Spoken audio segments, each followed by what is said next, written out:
What up, YouTube? It's me, Johnny, back again with another video. So I know when you talk about GOATs in most sports, it's always subjective unless you're talking about, hockey or soccer, swimming or gymnastics. Where the GOATs there, I believe, are kind of non-debatable. And I get everyone wanting their own GOAT, based on the criteria of which you come up with. However, today I'm going to give my take on what seems like an age-old debate nowadays between Michael Jordan and LeBron James. Now, if you watched my video on my top 10 NBA players of all time that I did some months back, you might know where I'm about to go with this. But before I dive into the video, if you enjoy the content you're getting here, please, for me, like the video, subscribe to the page, hit that notification bell so that way anytime a new video comes out, you will be alerted. Also, if you want to listen to additional content from me, check out my podcast on any of the platforms where podcasts are being played, and you can search it by the same name as the YouTube channel. But without further ado, let me go ahead and dive in. So I know that I'm going to get a lot of hate from a lot of people because I realize that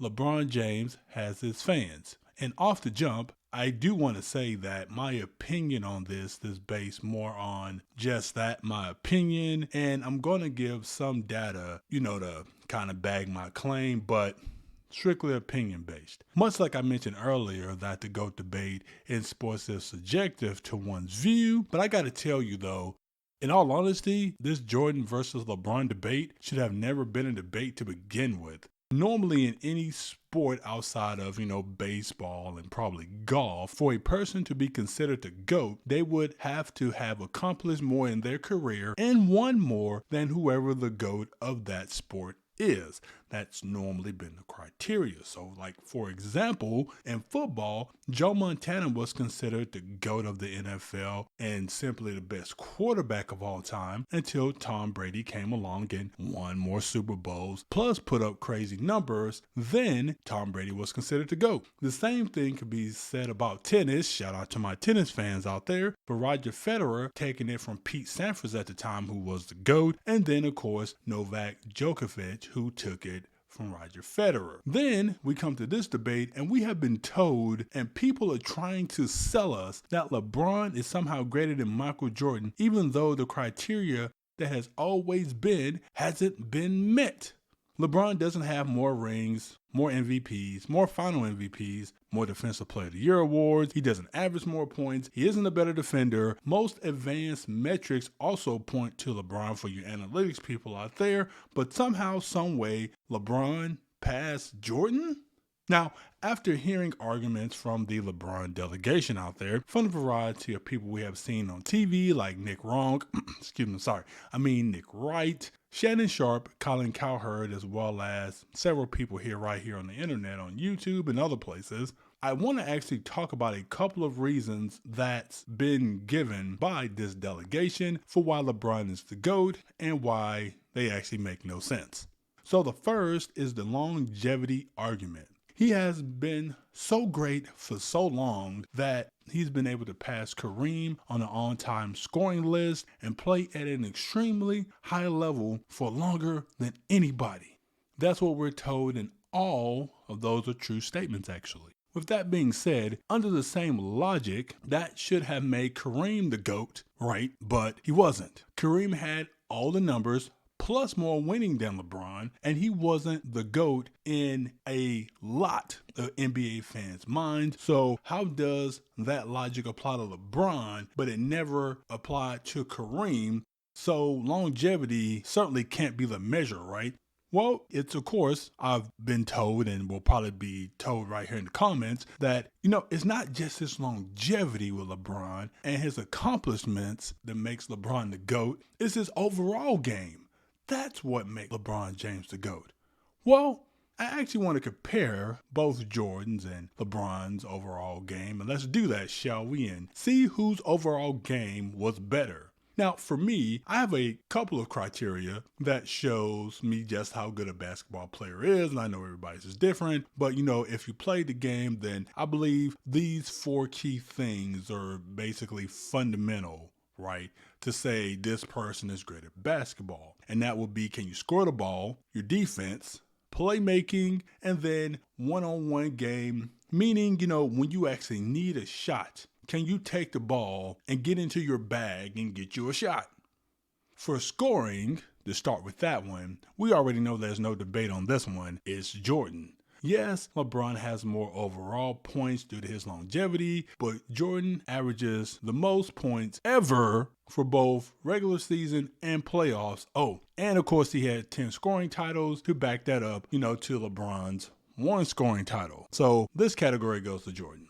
Let's look at the defense, and if we actually go back to accomplishments, then it's Jordan again, and it's not close. 9 first-team All-Defense with a Defensive Player of the Year award to LeBron's 5-team All-Defense first team and no Defensive Player of the Year award. Even though I know he came in second to Marc Gasol that 1 year, and arguably he could have won it, but even if I give him that one, it's still 5-1. Which he doesn't, and we don't do hypotheticals here, right? So he has 5 and no Defensive Player of the Year awards. Heck, even if you look at things like, IQ on defense, I believe that Jordan's was higher when it comes to defense. Jordan led the league in steals 3 times and is 4th all time for all players in this category because he was able to read passing lanes as good as anyone ever. Also notice that, this lovely chart that's probably popping up here right now, that the top 5 people, in steals are also people that were either very good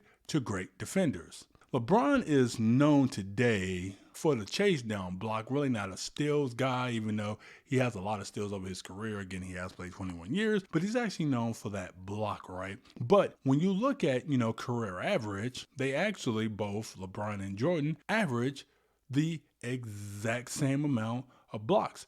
But the crazy thing about that is Jordan, for a guard, has the highest block average for any guard, while LeBron, for small forwards, is 18th.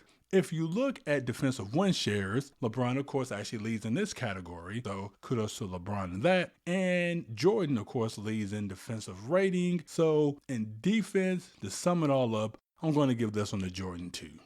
Playmaking, I'll give to LeBron, based on him being one of the best passers of all time, in my opinion. I think if you make a top 10 list of best passers, LeBron is certainly going to make that list. I think pretty easy, even though, again, Jordan wasn't a terrible passer. LeBron only averages a little over 1 and some change assists more than Jordan, but obviously LeBron's a better playmaker. So we'll give that category to LeBron.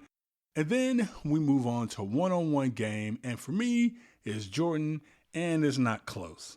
If you look at moves in each one of those players' arsenal or bag, as it gets called, to get a bucket, Jordan has arguably the best mid-range pull-up jumper we might have seen. He has a fadeaway over his right or left shoulder, driving to the basket, finishing with both hands, and an aerial assault that very few can match. Now, with LeBron, he can drive to the basket, of course, and he is just as good with doing that, and his aerial assault isn't flashy like Jordan's, but it's still just as deadly in my opinion, and he finishes, of course, at the rim with both hands.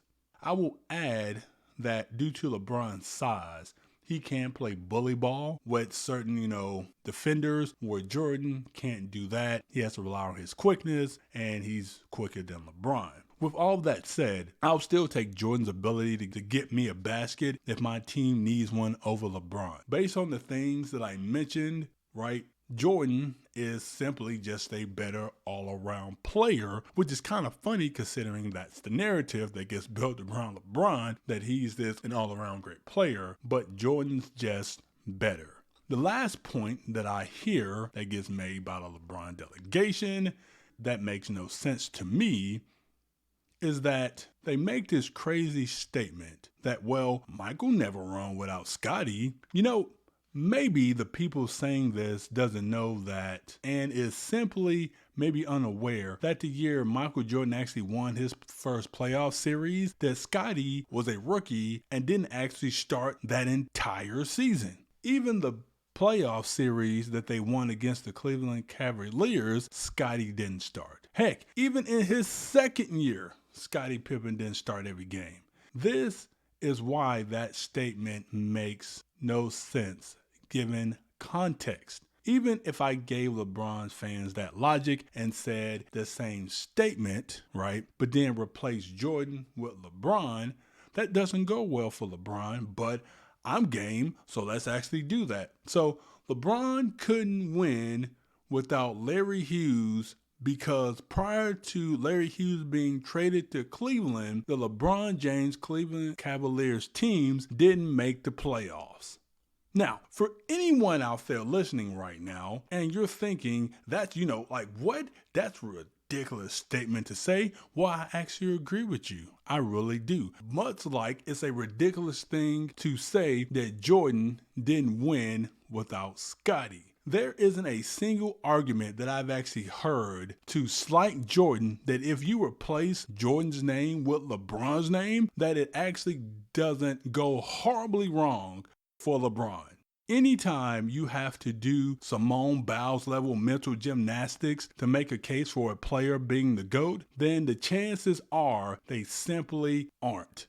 But hey, let me know what you think in the comments. Who do you actually have in this debate? If you think Michael's the GOAT, then hey, I agree with you, and I think logically speaking, that's correct. And if you think LeBron's the GOAT, I want to hear an argument in the comments that doesn't have to do with anything that I mentioned above, because all of that is nonsense. But thank you all for listening, and until the next video, I will talk to you all later. Peace.